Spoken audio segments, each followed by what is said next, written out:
Yo, what's going on, y'all? So I have a revelation coming from Deuteronomy chapter 33, verses 6 through 7. And let Reuben live and not die, and let not his men be few. And this is the blessing of Judah. And he said, Hear, Lord, the voice of Judah, and bring him unto his people.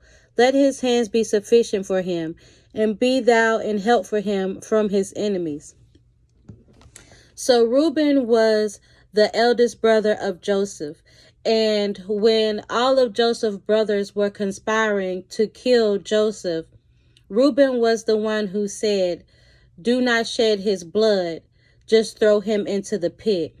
And he said this because after all of his brothers left and he planned on going back to rescue his brother, to help him, to save him, and to get him out of the pit.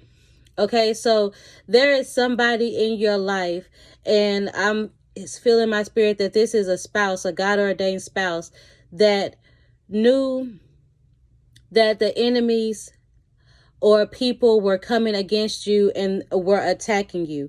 Okay, and they knew that the plan and the plot was to take you out of here.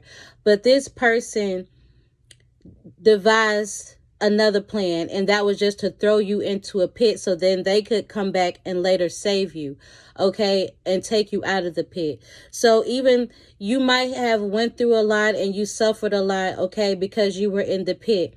But just know that that wasn't the plan for you. The plan for you was death, okay? That's what's the plan for you. So the fact that you went through a lot and you went through some things or you suffered, that was a blessing in itself, okay? Because you were saved from death, even though you suffered and went through some things. And it was because of this person who you don't know at the time had came up with this plan to save you from the enemy's plot to take you out of here, okay? There was someone who saved you from the enemy. Okay, this is somebody who was in the midst of the enemy's camp. And in the end, when all of Joseph's brothers had to come back to Joseph, he said to go back and get Reuben. But he wouldn't help them until they went back and they got Reuben, the oldest brother, whose plan was to help save him, okay? So there is somebody that the Lord is preserving, okay? He said, let Reuben live and not die, and let not his men be few. So the Lord is preserving this person. He is preserving his life, and he is preserving the bloodline of this person. Let not his men be few means that there will be men to make other children. Okay, there will be men to make more children. Let not the men be few. There will be men to make other children in this bloodline. He shall live and not die, and his bloodline shall continue and not die. And this is the blessings of Judah. Okay, this is what you received for helping the one who is to be praised. This is what you received. This is the blessing that you received for helping Judah. Okay, from keeping the one who is to be praised from the plan of the enemy, which was to have this person taken out of here. And he said, Hear, Lord, the voice of Judah, and bring him unto his people, and let his hands be sufficient for him, and be thou in help to him from his enemies. So you are also someone who the Lord is going to make their hands sufficient. Okay, Judah, the one who is to be praised, the one who was saved. You are someone who the Lord is going to bring to his people, and let your hands be sufficient. Your hands will be enough. Okay, your hands will get the job done and be a help to him from his enemies. So the Lord will make you enough. He will make your hands enough. He will bring you to his people, and he will also help him from his enemies. The one that saved you, the Lord will protect him from his enemies, and he will also protect you from your enemies. Okay, when Joseph's brothers came to him and they asked him for help because there was a famine in the land and couldn't nobody help them except for Joseph. Joseph said, go back and get Reuben. Okay, so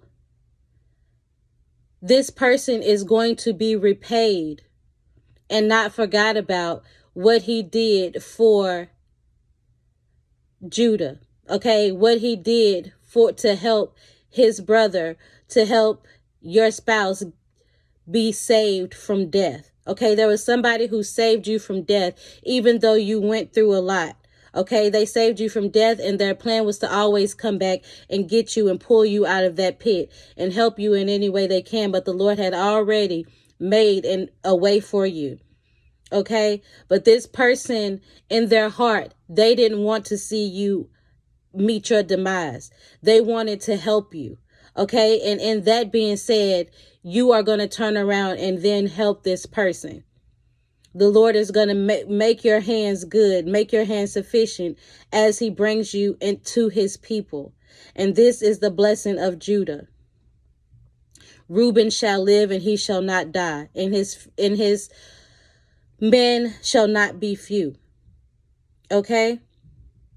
So these two people will come together again after the Lord has brought you to his people and made your hand sufficient. Okay, after the Lord has brought you to his people and make your hand sufficient, and be thou an help to him from his enemies. Okay, so you are going to help this person from their enemies. Okay, you are going to help this person from their enemies just like they helped you from yours.